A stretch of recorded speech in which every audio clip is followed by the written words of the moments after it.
Yo, what's up mga kalikot? So another day, another vlog na naman tayo. So another night pala. Kasi gabi ko ginagawa tong video na to. Sana salamat tayo sa ating may kapal kasi binigyan na naman tayo ng pagkakataon para mapagbahagi ng kunting kalaman regarding sa ating motorsiklo.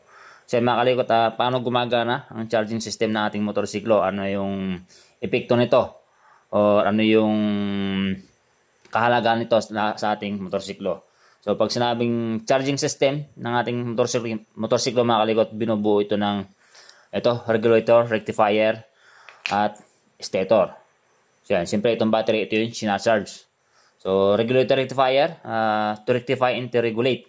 Sabi, sa ibang iba to, tinatawag nila alternator or charger. Yan, ito yung nagre-rectify, yung nagko-convert ng AC into DC, alternating current into direct current. Kaya makalikot. Then, itong stator, ang pinoproduce nito is AC, alternating current. So, sa ating stator, yan. So, full wave nga pala makalikot. Full wave na motorsiklo. So, which is meron nga siyang full wave na regulator, at the same time, full wave na stator. So, sa ating stator, yan. So, ang pinaka main purpose, pinaka pagpupukusan natin dito is yung sa may charging system, charging coil, yung magnetic coil niya. So, dito tayo pupukus sa yellow at saka pink. So, yung ibang wire, hindi natin kailangan yan kasi ang pinag-uusapan nga natin is about sa charging system lamang. So, ito yun. So, itong buo nito, dahil nga full wave to, itong nakapulupot na magnetic coil, yan is merong dalawang dulo yan. Ang dulo sa dulo niyan is ito yon, yellow at saka pink. Yan yung kinalabasan niya. So kapag umikot na yung ating magneto ng ating motorsiklo, ito ay magpo-produce na ng kuryente which is AC nga, alternating current.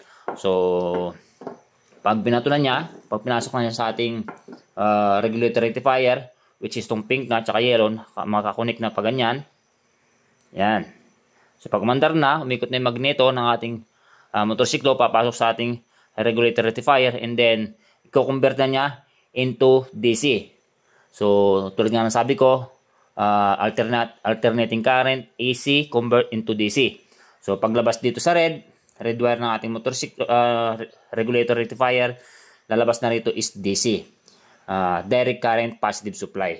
Then, dito rin lalabas sa green, direct current, negative supply. Which is itong green nga, green wire is dapat nakakonect sa negative ng ating battery. At the same time, itong red wire, ito, dapat nakakunik sa positive ng ating battery. So, para ma-charge na yung battery ng ating motorsiklo. So, kapag naputol or nawala ng connection ng green, papunta sa negative ng ating battery, hindi po mag-charge yung ating battery. Ganon din po sa red wire. So, kapag natanggal or naputol yung connection ng red wire ng regulator natin papunta sa positive ng ating battery, hindi rin po mag-charge yung battery ng ating motorsiklo. So, ang regulator rectifier mga kalikot, sa loob niyan, binubuto ng mga components katulad ng mga transistor, resistor, capacitor, at mga diode. Yun po yun yan. So, kapag pumutok na, may pumutok or may nasunog sa loob ng ating regulator rectifier, asahan natin na hindi na magiging normal yung pag-charge sa battery ng ating motorsiklo. May tendency na hindi mag-charge or ma-overcharge na yung ating battery ng ating motorsiklo. So, mayroong siyang black wire dito mga kalikot. Itong black wire nito, ito is nagsisilbing signal or limiter para sa ating regulator rectifier. So, nakakonik ito sa accessories wire ng ating motorsiklo, sa wiring sa accessories wire. So, ang daloy ng kuryente sa ating black wire ng ating regulator rectifier is papasok. Papasok po sa ating regulator. Hindi po palabas yung flow ng kuryente niyan. Yung iba kasi kala nila naglalabas ito ng positive current din. Hindi po. So, from accessories wire, so kapag susi mo ng susian, so yung accessories wire tsaka yung red wire, magdidikit siya. So, yung accessories wire, papasok siya ng positive. So, papasok dito yung positive, papasok sa ating regulator rectifier.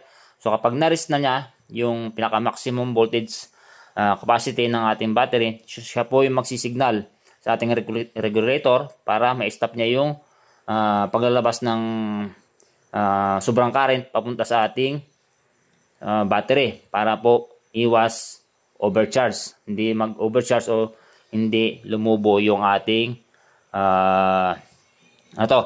battery ng ating motorsiklo. So, ganoon po gumagana yung charging system ng ating motorsiklo.